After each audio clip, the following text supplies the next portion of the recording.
o local e a data de seu nascimento. Ok. Quando você quiser. Pode começar. Meu nome é Roberto Pinheiro. Eu sou nascido em Petrópolis no dia 27 de outubro de 1953. E, Roberto, vamos começar contando quando e como você entrou na Petrobras. Conta um pouco pra gente. Sim. Eu até estava conversando com um amigo, agora recentemente, eu estou aposentado há 3 meses. Eu, nesse período, preparei uma carta de despedida para todos os meus amigos da refinaria. E aí, de uma forma bastante subjetiva, eu contei mais ou menos como é que eu vim parar aqui. Nessa época, eu era militar, eu trabalhava com 2 generais, que eu trabalhei no serviço secreto do Exército, trabalhei com 2 generais, mas eu não me identificava com aquilo. E aí eu soube que tinha inscrições abertas na Petrobras. Eu conheci um senhor, que foi vigilante, está aqui, e ele falou, eu vou te levar a fazer uma inscrição na Petrobras. E assim aconteceu. Só que quando nós aqui chegamos, nós íamos fazer inscrição para operador. E aí, quando eu cheguei no antigo CETRE, que era o setor de treinamento, estavam fechadas as inscrições para operador. Só tinha inscrição para auxiliar de segurança. Aí eu falei, opa, peraí, eu trabalho no negócio de segurança, isso deve servir para mim também. E eu fiz inscrição para auxiliar de segurança, se quer saber o que era. Peguei todo o material, as informações para o concurso, e estudei um pouquinho e passei. Foi uma das pessoas selecionadas. Nisso, naquele período, fazíamos curso à noite, na Marinha, no Ciaga, no Centro de Instrução Almirante Graça-Aranha. E aí fizemos aquele curso. Era um curso que tinha, assim, para entrar só tinha 4 vagas, nós éramos 33 alunos. E eu terminei o curso em primeiro lugar. Então, eu entrei logo de imediato. Quando eu cheguei aqui, que eu fui conhecer o que era auxiliar de segurança, que na verdade era uma atividade, digamos assim, ela é vinculada à segurança industrial, mas é uma atividade específica mesmo, como fazer um bombeiro. E eu não sabia que eu estava realmente sendo abençoado com a profissão, foi uma coisa que eu mais me identifiquei na minha vida. Você falou quando foi isso? Isso foi em janeiro, eu entrei em janeiro de 1979. Quer dizer, eu passei 30 anos dentro do setor de controle de emergência, dentro da Reduc, sempre aqui dentro da Reduc. Tive várias oportunidades, muitos convites para outras refinarias, plataformas. Eu sempre tive um carinho, uma identificação muito grande com a Reduc. E também tive muitas oportunidades aqui. É uma coisa que é um valor que eu tenho, que é imensurável, são assim, o reconhecimento que eu tenho das oportunidades que me deram para mostrar a minha capacidade. Tanto que isso aconteceu que muito rapidamente eu tive assim eu entrei na refinaria, talvez num dos níveis mais baixos da refinaria, que era auxiliar de segurança, e me aposentei no nível mais elevado que alguém com nível médio pode chegar, além de estar nesse período final, durante os últimos 4 anos, na gerência do setor de segurança industrial da refinaria. E vou voltar um pouquinho. A atividade na área de segurança em 79, final da década de 70, como é que era isso? Eram coisas assim absolutamente diferentes. A refinaria era uma refinaria em que naquele período encontrávamos naquelas pessoas que começaram a trabalhar quando a refinaria foi inaugurada, e tanto você encontrava pessoas, digamos assim, bons profissionais, como pessoas também que tinham outros tipos de comportamento. Ex-presidiário nós encontrávamos aqui. Então, alguns problemas pessoais aqui você resolvia até com luva de boxe. Naquele tempo existia isso aqui, E assim, o nível de responsabilidade, preocupação, as coisas eram diferentes. Principalmente na nossa área de segurança industrial era muito diferente. Controle de emergência era volume e heroísmo. Esse era o jargão. Absoluto.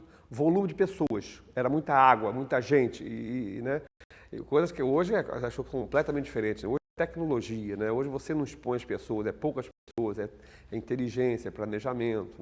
E eu tive essa oportunidade de acompanhar todo esse processo. Naquele tempo, eu participei daquele...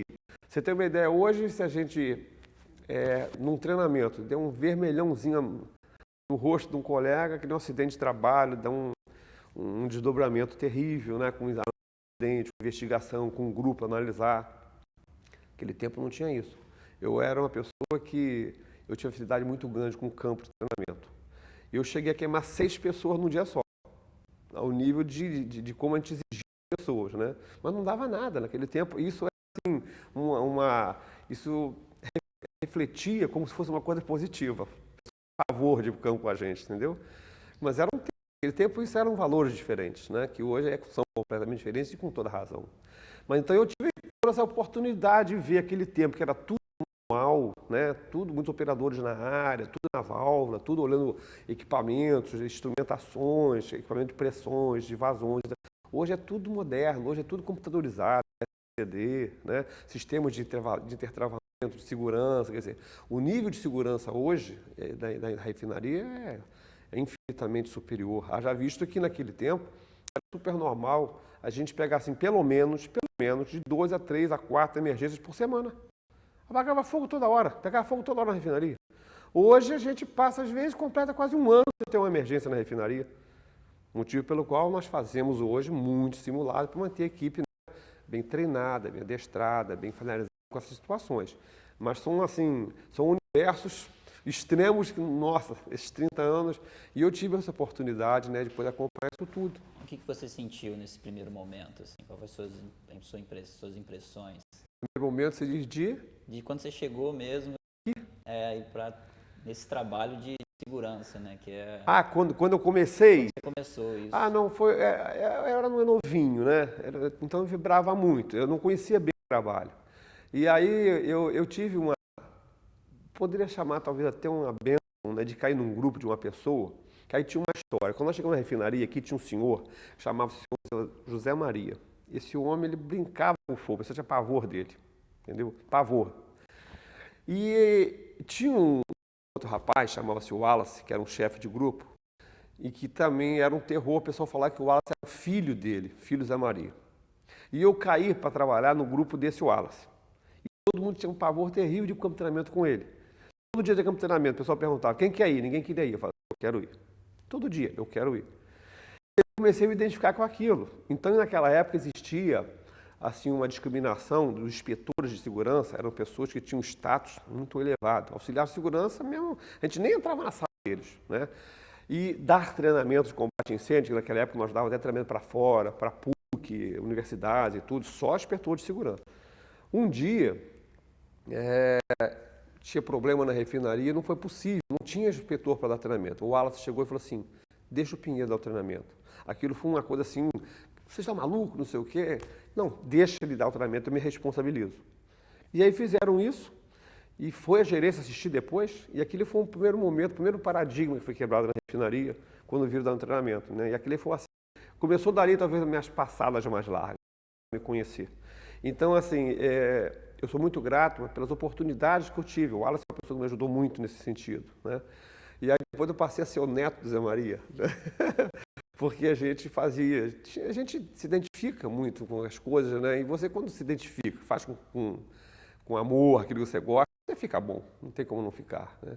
E eu gosto muito de combate a incêndio, sempre gostei disso. Essa minha vida de 30 anos, a minha equipe, todos meus colegas aí, eu acho que eu deixei alguma coisa, né? Eles, pelo menos, falam isso, né? Agora, recentemente, eu dei um treinamento para toda a gerência nova e para eles, para os supervisores. Nós fizemos coisa que nunca tinham feito lá. Nós fizemos uma tal com 3 bicos. Eu vou ter a oportunidade de mostrar a vocês aí, vocês vão ter a noção do que a gente faz com uma mangueira de 1,5 polegada. E a gente ia lá controlar aquilo. É um negócio assim, as pessoas não conseguem imaginar, né? Como é que é o cotidiano de alguém que trabalha, né? Olha, eu acho que essa é a coisa mais apaixonante que tem. Eu sempre falei isso para todo mundo. Por quê? Existem outros colegas, né, que têm atividades que, é claro, que não são menos importantes, mas são rotineiras. O operador ele tem que controlar. A unidade está operando 24 horas por dia, né, e tem que controlar aquela vazão, aquelas pressões, a mesma performance, né, da unidade, de acordo com o que está programado. Nós, na área de segurança industrial, não. Eu raramente, nesses 30 anos, eu vinha trabalhar, eu sabia exatamente o que eu ia fazer naquele dia, ou então conseguia cumprir rigorosamente a minha agenda. Primeiro que eu não conseguia cumprir tanta coisa, né? Mas é porque assim, é de um dinamismo, né? De uma diversidade muito grande. Porque tudo que acontece na refinaria a gente está envolvido. Qualquer tipo de trabalho, de acidente, de treinamento, liberação de trabalhos, tudo a gente é envolvido.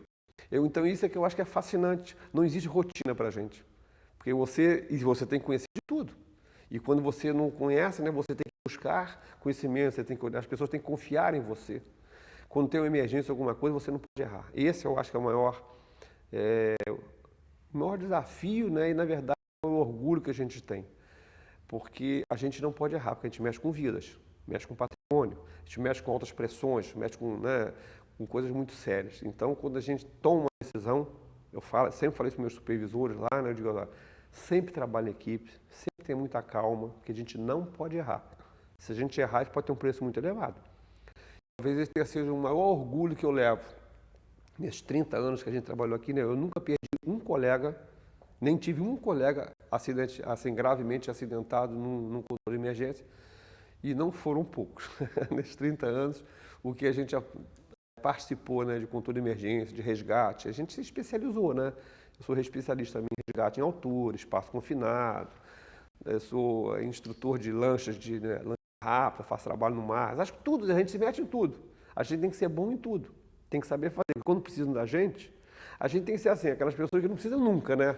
A gente não aparece, tá tudo bem, mas quando aparece, você não pode errar. Tem que ser rápido, né, e eficaz. Você lembra de alguma história que tenha marcado mais?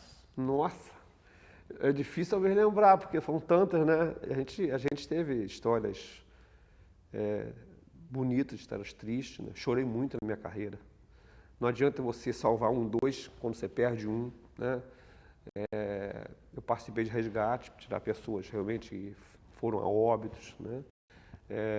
Participei muito de resgate de pessoas por choque elétrico, né? Queimados, né? Teve muito, ao longo dessa vida toda, né? Era diferente e faz parte. Nossa. Então a gente fica uma pessoa muito fria, muito fria. A hora que toca o alarme no setor, aquela gritaria, aquela buzina, aquele negócio, né? E todo mundo correndo, gritando, você tem que dar aquela respirada fundo, né? Você se arrepia toda, é normal, os olhos ficam lacrimejando, e você tem que ter calma, aí olha para os outros, tá tudo bem, vamos lá, aí você já começa a falar, você no deslocamento, principalmente a gente que, né, tem que a liderança, né? Você já vai orientando, você já vai pensando em direção do vento, como é que você vai chegar, que tipo de produto que é, de acordo com a unidade que está pegando fogo, tem alguma emergência, né? Você já sabe quais são os riscos daquela unidade, os gases que ela trabalha. Tudo você quando chega, ela tem que saber chegar, né, sabendo o que vai fazer, né, como fazer, quais são as prioridades, e não pode se envolver emocionalmente. Quando chega, de repente, dá um pipoco, que a gente fala, né, uma pequena explosão. É um negócio assim que mexe. Taca no teu peito à vontade, muita gente e você não pode parar. Você tem que estar consciente. Você não pode deixar as pessoas perceberem que você está hesitando. Quando você dá ordem, orientação, você tem que, né, dar aquilo com muita convicção e passar confiança para as pessoas. Esse talvez tenha sido um dos grandes valores que eu aprendi. Quanto mais sério o problema que tinha na área, quanto mais perigoso, maior o risco, cada vez mais eu achava que eu não tinha o direito de mandar ninguém ir lá e entrar. Eu tinha que ir e eu escolhi as pessoas que eu sabia que eram mais experientes. Você, vem comigo. E eu sempre fui na frente. Sempre foi assim. Isso se transformou num valor. As pessoas confiavam. Eu percebi que quando eu chegava assim numa situação, as pessoas olhavam para mim. Só pelo meu semblante, da forma como eu me comportava, as pessoas ficavam tranquilas ou não. E eu também não ia expor ninguém, como também eu tenho família, tenho filhos, eu também não sou maluco, né? Só que eu tenho consciência. Eu sabia até onde dava para ir e onde não dava para ir. E naquele tempo a gente não usava nem equipamento, antigamente, estava assim, combatia incêndio com a roupa. Hoje a gente trabalha igual pelo Fórmula 1, né? Até balaclava, não sei o que, é todo, né? Todo emperequetado, não tem calor, não tem mais nada. Naquele tempo não, era a roupa do corpo. E ainda assim nós fazíamos todo esse trabalho, muito no heroísmo mesmo, né?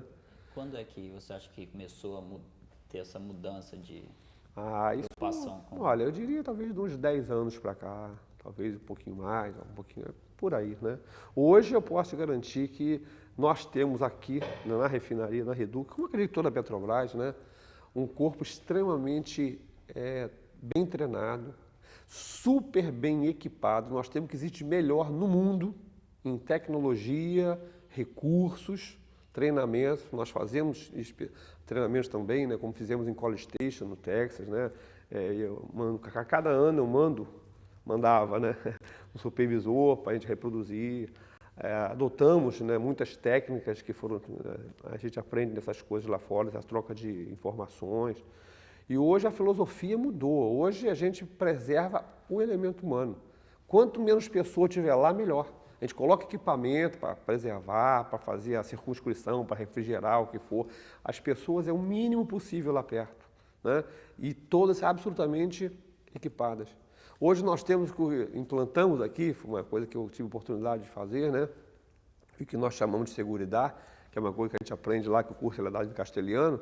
É assim, uma pessoa, ela só cuida da segurança, uma pessoa da brigada, né? Só cuida da segurança das pessoas. Então a gente cria, existe o que a gente chama de zona quente, zona morta, zona fria. A gente cria uma determinada área que dali para dentro, você só pode entrar, só pode estar ali dentro, se estiver 100% equipado. Senão você não pode. A pessoa não deixa você entrar ou então te retira. Que é para garantir que ali dentro, se acontecer alguma coisa inesperada, você vai estar com a proteção mínima necessária para te preservar. E assim, né, os equipamentos são equipamentos super sofisticados, as performances das neblinas de água, de alcance, os equipamentos. Os caminhões antigamente eram tudo manuais. Hoje trabalham todos eles, né, com equipamentos, com sensores, não chega a ser a nível de computador, né, mas são todos eletronicamente, né, operáveis, né, tudo com botões, né, e tem sistemas de alarme, de controle, é tudo uma coisa, até o nível das pessoas precisa, tanto que essa função auxiliar de segurança hoje ela é extinta. Todas as pessoas que trabalham hoje no nosso setor são técnicos de segurança do trabalho. Então o nível das pessoas subiram. Essas pessoas que não tinham curso, nós criamos programas de desenvolvimento para eles terem oportunidade, né, e eles todos fizeram, alguns não tinham nem segundo grau, aí concluíram o segundo grau, para depois fazer o curso de técnico, né, e hoje são todos técnicos de segurança. Isso é uma coisa que a gente tem um orgulho muito grande também. E o trabalho de convencimento também, de conscientização, não de convencimento, como é que as pessoas... Olha, a gente, o setor de segurança, né, o SMS da Reduc, né, que é Segurança, Saúde e Meio Ambiente na Reduc hoje, ele consegue, assim, ter um efetivo superior a mais de uma centena de pessoas. Só na área de segurança industrial, né, o nosso efetivo chega a ser acima de 70 pessoas. Então, a gente é uma equipe que, eu não vou dizer para você que é uma equipe absolutamente homogênea, claro, nem dá para ser, né? Mas esse, então, é o nosso grande desafio, principalmente os grupos que trabalham em regime de turno, né, de revezamento de turno. O grande desafio desse líder, de supervisor, é poder, assim, identificar os maiores valores, as maiores habilidades de cada um dos seus colaboradores, né, para ele saber, por exemplo, na hora de um resgate, quem é o cara melhor de, por exemplo, acessar uma vítima que estiver machucada, quem é o melhor para fazer uma ancoragem para descer o pessoal. E a gente conhece cada um, porque a gente convive, né? A gente trabalha mais tempo aqui, convive mais tempo do que com a nossa própria família, né? Então a gente conhece as pessoas. De acordo com o sinal que está acontecendo, tu já sabe quem é a pessoa certa para você mandar fazer aquilo. O tipo do trabalho tem que acompanhar, um trabalho de risco, né, ou quando tem que ter um convencimento, ou que tem um clima ruim, às vezes, alguma coisa assim. A gente conhece, a gente tem equipe na mão. São 8, 10 pessoas por grupo, né, de 8 a 10. Então você conhece assim o perfil de cada um. Aí, de acordo com a tarefa, tu sabe se tem que ser o cara mais experiente, tem que ser um mais novo para treinar. Você manda um mais novo com um junto, tipo, um mais antigo para ele aprender, né? E a gente também entendeu o seguinte, que hoje, né, isso eu sempre falo em todas as oportunidades, né, só existe uma forma da gente ficar cada vez melhor, cada vez atender bem. A gente precisa treinar, treinar, treinar. Tanto que nós temos, a Reduc é a única refinaria que tem uma plataforma de resgate, por exemplo, indoor, que eu fiz toda coberta, dentro do garajão, para treinar o tempo todo. Eu coordenei um grupo no projeto Liderança em SMS, em que era justamente o grupo de trabalho à altura e resgate, salvamento e resgate, né? Trabalho à altura, trabalho em espaço confinado, salvamento e resgate. Então, nós desenvolvemos uma viatura que não existe na América do Sul uma similar. E nós fizemos 11 viaturas dessas, entregamos uma em cada unidade da Petrobras. Teve um custo superior a R$900 mil cada uma. Tem mais de 700 itens de resgate nessa viatura, para atender qualquer situação, tanto em estrutura colapsada, em espaço confinado, vazamento de gás. Vocês têm a oportunidade até de conhecer lá e pode até vir, mas é uma coisa assim que fantástica. E eu tive a oportunidade de coordenar esse grupo também com amigos, e que são especialistas, né? Como o Roque da RPBC, que ficou tendo lugar na coordenação, o Aurélio da Relan, Parreira da Regap, são pessoas que gostam desse negócio. Esse negócio tem que gostar, né? E aí o produto saiu uma coisa assim que realmente é uma referência mundial, a nossa viatura. E o pessoal então vibra com isso, né? E então a gente faz muito, mas a gente faz muito simulado. Muito. Pelo menos de combate à emergência, de vazamento de gás, essas coisas todas, é pelo menos uns 30 por ano. De resgate também, no mínimo uns 30 também. E sempre que eu encontrava alguma situação em que eu achava, caramba, para tirar um cara daqui deve ser difícil para Chu, né? Aí eu me fazia de vítima, e sem ninguém saber, para ver como é que os caras iam fazer. E fazia isso acontecer com os 5 grupos. E quando eu acabava, deixava o negócio ficar bem ruim mesmo, aí eu combinava com ele assim, olha, vou pedir só uma coisa a vocês, não fala nada com o outro grupo, eu quero que eles passem pelas mesmas dificuldades, para ver como eles vão se virar. Estou falando assim de botar o cara dentro de um vaso com um boquinho assim de 24 centímetros e ter que me passar, e eu estou desmaiado, ficar todo mole, desmaiado. Porque tem técnicas para fazer isso, tem procedimento. Se o cara caiu lá dentro, é uma coisa errada. Então tu não pode chegar e ir entrando, não é? Tu tem que fazer avaliação de gás, de oxigênio, de tudo. E então eu botava gente para observar isso tudo.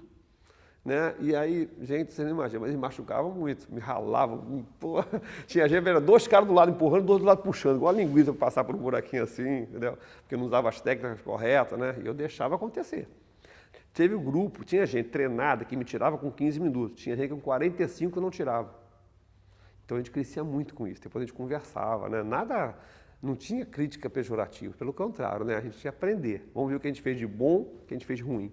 E aí o pessoal vibra com isso, entendeu? O pessoal gostava disso. Teria alguma história engraçada, até de próprio que acaba sendo um acidente de trabalho, de alguém que foi fazer alguma determinada coisa, você falou essa coisa do buraco, né? Como é que uma pessoa acaba entrando num lugar desse tipo, né? Você lembra? Poderia contar uma história engraçada pra gente? Histórias engraçadas tem muitas e muitas e muitas, assim, mas é que de surpresa assim, rapaz. Mas tudo porque, bem, porque no passado, né, tinha muito esse negócio, tinha muita brincadeira. Ultimamente não, ultimamente tem muito trabalho, não tem tempo para nada, né? Mas existem alguns fatos gozados, assim, de pessoas, de comportamento, de forma de reagir, né? Por exemplo, uma coisa que a gente fazia também muito era pegar animais. Todos os animais que pegam a gente. Eu peguei muito jacaré. Muito, tem fotografias enormes, jacarés enormes, aquele negócio, né? Então tem muita coisa gozada com jacaré. Cobra, existia um período também que tinha muita cobra, então o negócio de cobra, tem gente que tem medo de cobra, a gente dava susto, sabe? Então a gente ria muito com essas coisas, né? Marimbondo, né? Abelha, tudo quanto é animal, tudo que tem coisa ruim, entendeu? A segurança que tem que ajudar, entendeu? Tem um corpo boiando, não sei o quê, a gente vai identificar para chamar a polícia, para poder remover essas coisas todas. Né? Então, eu te falei, então isso vai fazendo a gente ficar assim muito frio com as coisas. A gente vê as coisas com muita naturalidade, né? E eu sempre passei isso para o meu pessoal. Falei, vocês imaginam o seguinte, um médico, ele entra numa sala do pronto-socorro. Aquilo pode estar cheio de gente, né? Machucada, sangrando, gritando. Como é que tem que se comportar um médico? Absolutamente natural, não é verdade? Ele não pode ser emocional. Eu falei, a mesma coisa é a gente. A gente pode chegar numa unidade, pode estar um fogão danado, pode ver gente no chão caído, queimado, morto. A gente tem que continuar absolutamente estável, equilibrado. Da pessoa ouvir um amigo no chão, aí, meu amigo, e você se bloqueia tudo. Caramba, o troço continua pegando fogo, o troço continua precisando de medidas racionais e imediatas. Então a gente tem que ser muito frio, naturalmente. E a gente só consegue isso treinando, repetindo muitas vezes. Tem que ser assim. E essa frieza, você já era uma coisa você foi adquirindo aqui dentro da Petrobras? Acredito que sim. Acredito que sim. Porque como eu estou te falando, se você passa muito tempo sem fazer as coisas, quando você faz, né, você tem um tipo de reação. Quando você faz aquilo sistematicamente, é natural. O maior exemplo é o combate a incêndio. Se a gente passa muito tempo no campo, que a gente faz um combate a incêndio aqui, que ninguém faz, eu te garanto. Entrar debaixo for contra o vento, como a gente entra, que diz que é proibido. Não, eu só treino contra o vento. A árvore de Natal com 3 bicos, você tem que ver.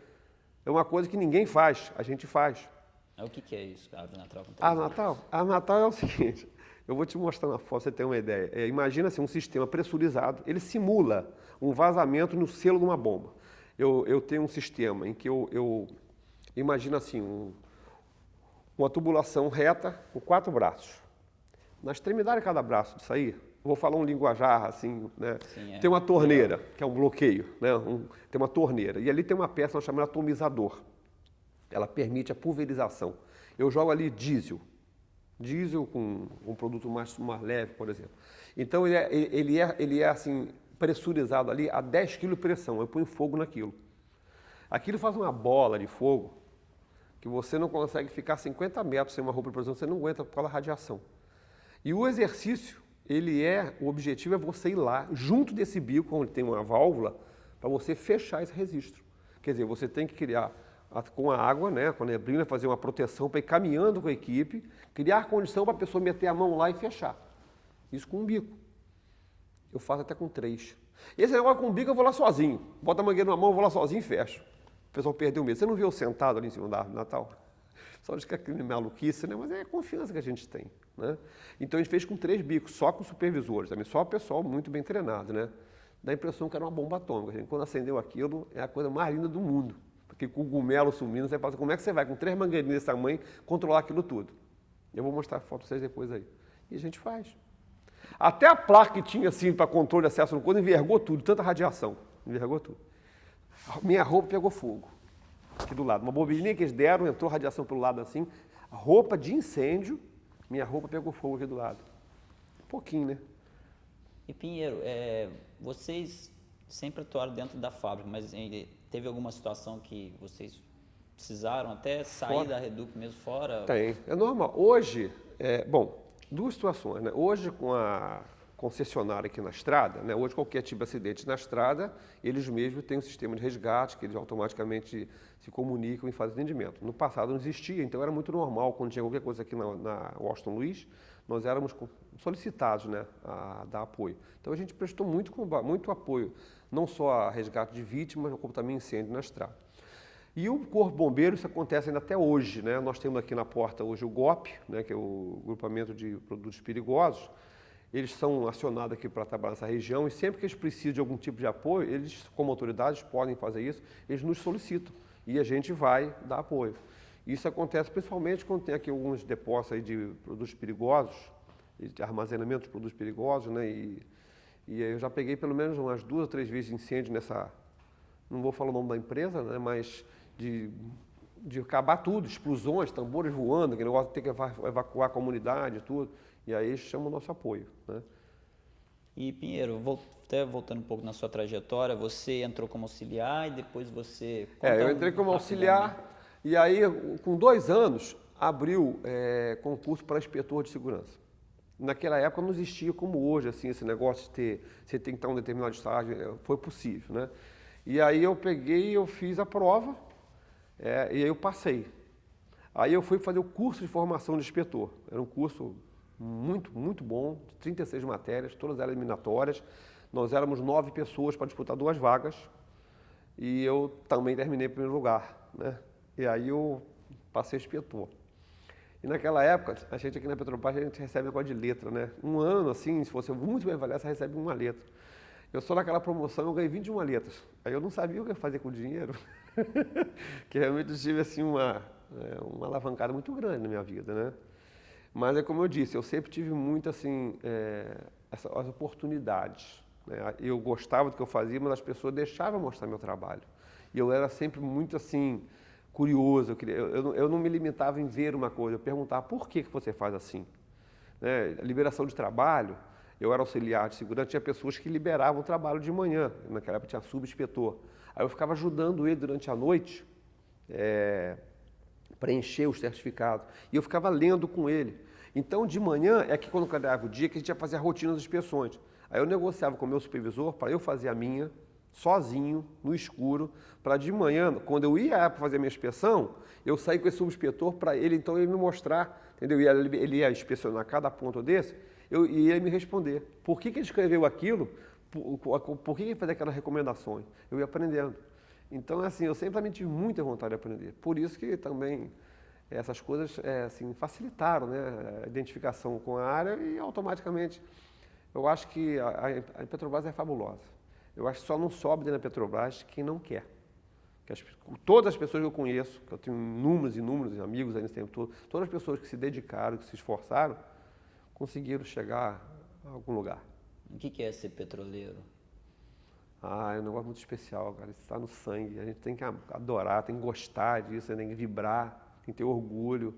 É uma coisa, é muito difícil de falar, né? Mas eu fico até assim um pouco triste, não sei se o termo seria esse. Hoje eu vejo muita gente nova entrando na Petrobras, tipo assim, não, eu estou entrando só para dizer que entrou na Petrobras como fosse um trampolim, alguma coisa.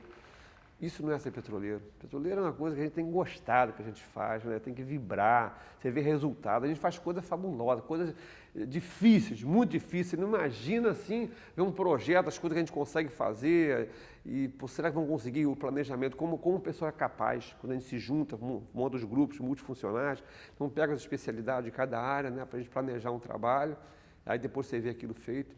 É um negócio, essa é uma recompensa indescritível, né? E nós somos marcados por desafios, né? Ser petroleira é gostar de desafio, entendeu? E ser um vencedor. E a gente não perde, não perde. A gente é muito competente. E conta então pra gente da sua aposentadoria, como é que foi isso? Nesses últimos anos eu sempre fui uma pessoa muito, assim, além de ser muito dedicado ao meu trabalho, gostar, né? Mas eu também sempre fui muito estressado. E eu acredito que esses últimos anos que eu estava na gerência, por conta de toda a empresa também, vim passando por um processo de mudanças, né, de muita exigência, eu acho que eu estava exigindo demais de mim. Pra você ter uma ideia, em 6 meses eu perdi 18 quilos, sem fazer dieta, sem tomar remédio, para nada. Só mesmo por estresse, muito trabalho. Então eu vi que alguma coisa não estava indo bem, né. E aí veio essa possibilidade de estar chegando à aposentadoria, né. E eu conto essa história, né, que o pessoal acha até muito legal. Eu sempre viajei muito, né, sempre nesses trabalhos externos, assessorias, e eu assistindo uma vez uma palestra em Belo Horizonte, no GCPR, que é o Grupo de Controle de Emergência da região aqui do Sudeste, que eu também representava, essa região aqui pela Petrobras. Eu estava assistindo uma palestra lá com um rapaz que nem era tão interessante, mas ele, em determinado momento, ele falou uma coisa que foi marcante na minha vida. Ele perguntou assim se a gente conhecia a história do profeta, eu fiquei olhando para ele, então ele falou que uma pessoa, esse profeta tinha mais ou menos 50 e poucos anos, aí um rapaz novo chegou para ele e falou assim, o profeta, quantos anos você tem? Aí o profeta olhou para ele assim e falou assim, eu? Uns 15, 16 anos. Ele falou, você está brincando? Estou perguntando qual a sua idade. Ele falou, sua idade? O que interessa a minha idade? O que passou já passou, você não consegue fazer mais nada com isso. Eu tenho que pensar no que falta. Se eu tenho 55, 56, né, a nossa idade média do brasileiro é 70 e pouco, então eu tenho uns 16, 17 anos. É nisso que eu tenho que pensar. O que passou não interessa. E esse negócio foi tão marcante. Eu fiquei pensando tanto nisso, né? Não é para entrar em desespero, só falta 15, 17, não é isso não. Mas você vê que grande realidade que é isso. Eu fico com muita pena de ouvir alguns colegas aí, né, que têm a oportunidade de poder ter um complemento de vida diferente, né? E continua trabalhando, se aposenta e volta. Ou é por causa de PLR, o PLR nem tem mais, né? Mas é porque não se aposenta, ou então é porque precisa arrumar mais dinheiro. Para quê? Tem pessoas que não precisam de dinheiro. Então, eu acho que é o meu caso, eu preciso só de uma coisa, saúde, quero viver. Tenho minhas filhas, graças a Deus, muito bem criadas, né? Eu tenho 2 filhas, uma delas inclusive é dentista aqui, né? na Reduc, terceirizada. A outra está casada também, está em Florianópolis, também passa em vários concursos. Agora, a última que ela me aprontou agora está na delegacia, academia de polícia, detetive de polícia, né? Mas são 2 meninas fantásticas, né? Então eu tenho minha vida resolvida. Então eu quero agora, meu projeto agora é esse. Eu tive inúmeros convites agora para trabalhar até no exterior, né? Não preciso, graças a Deus. Eu preciso ter qualidade de vida. Então eu reformei minha casa agora de praia. Eu tenho 3 poodle, né? Meu sonho, eu escrevi isso aí, o pessoal gostou muito, né? Meu sonho é de manhã, todo dia, caminhando na praia com meus cachorrinhos, vou dar minha caminhada, vou ter minha academia, vou fazer minha yoga para controlar um pouco essa ansiedade, né? E uma coisa que eu não abro mão é trabalhar num projeto filantrópico. Eu não sei ainda se é com crianças, se é com pessoas idosas, nada para ganhar dinheiro, nada. Só para eu crescer como pessoa, espiritualmente também, né? E quero engajar minha esposa nisso. Isso eu vou fazer. Eu só não estou fazendo ainda, porque eu tenho um cunhado que a gente ajuda também, né? Ele sofreu um acidente, ele é dependente, e então eu não ia deixar meu outro cunhado também, que é o único, né? Tomando conta dele sozinho. Então eu estou ajudando lá todo dia de manhã, né? É banho, né? Higiene, alimentação, aquele negócio todo, é curativo, para se recuperar, tem que fazer uma cirurgia, botou 3 pinos aqui na bacia. Mas assim que ele acabar de se recuperar, aí eu vou para o meu projeto. Falta pouco. Mas, por hora é isso, eu não sei. Eu falei para todo mundo, eu não sei o que vai ser o futuro, né? Mas eu não pretendo voltar àquele regime de trabalho, de 5h30 estar no chuveiro, não, isso não. Posso até fazer como a gente sempre fez, né? A gente faz alguns trabalhos, eu dou aula, né, em universidade, dou aula no Senai, faço assim, um trabalho para empresas, monto brigada, faço planos de fuga, não sei o quê. Essas coisas eu até faço, porque eu gosto de fazer, a gente faz, né? Mas voltar a ter um regime de trabalho como eu tinha, acredito eu que eu não preciso mais, né? Não quero. Quero ajudar, quero ter tempo para poder ajudar os outros, ajudar meus amigos, as pessoas que precisam. Roberto, a gente já está encaminhando para o final. Você gostaria de dizer alguma coisa que eu não perguntei? Que você gostaria Bom, de eu deixar acredito registrado? que, primeiro eu queria agradecer, né, essa oportunidade, né, estar participando desse projeto, eu acho que é um negócio muito legal. Deixar ratificado aqui, né, o que eu já falei para as pessoas, né, que eu sempre tive um orgulho muito grande, fui uma pessoa abençoada de vir trabalhar na Petrobras. Tudo que eu tenho, que eu sou, eu devo a essa empresa. É uma empresa que as pessoas, né, e eu também sempre passei isso para a minha equipe quando eu trabalhei, as pessoas só dão valor depois que as pessoas perdem as coisas. Então as pessoas não podem deixar perder, a pessoa tem que reconhecer. E a nossa empresa é uma empresa maravilhosa, que dá oportunidade, que reconhece, né, e que as pessoas devem se sentir muito bem, devem se entregar mesmo a isso aqui, porque é uma empresa que ela não mede esforço também para tratar o empregado dela bem. E eu só tenho lembranças boas, eu não tenho lembranças ruins da Petrobras, não tenho. Só tenho lembranças boas. Tudo que eu precisei dessa empresa, nas horas, no momento, nas oportunidades, eu sempre tive a resposta no tempo e a hora. E também uma outra coisa que eu levo daqui, que eu acho que esse também, eu acho que é um dos maiores tesouros que eu posso levar, são as amizades. Nesses 30 anos aqui, eu não consigo lembrar de ter tido inimigos. Tive sim, muitas pessoas que depois falaram que não tinha pavor de mim, mas era por causa dos treinamentos, que a gente até bater, a gente dava as cascudas e tudo, né? Mas assim, eu sempre tive muitos, muitos amigos. Haja visto que eu, desses 30 anos, na minha passagem pela aposentadoria, eu nunca vi acontecer o que fizeram comigo.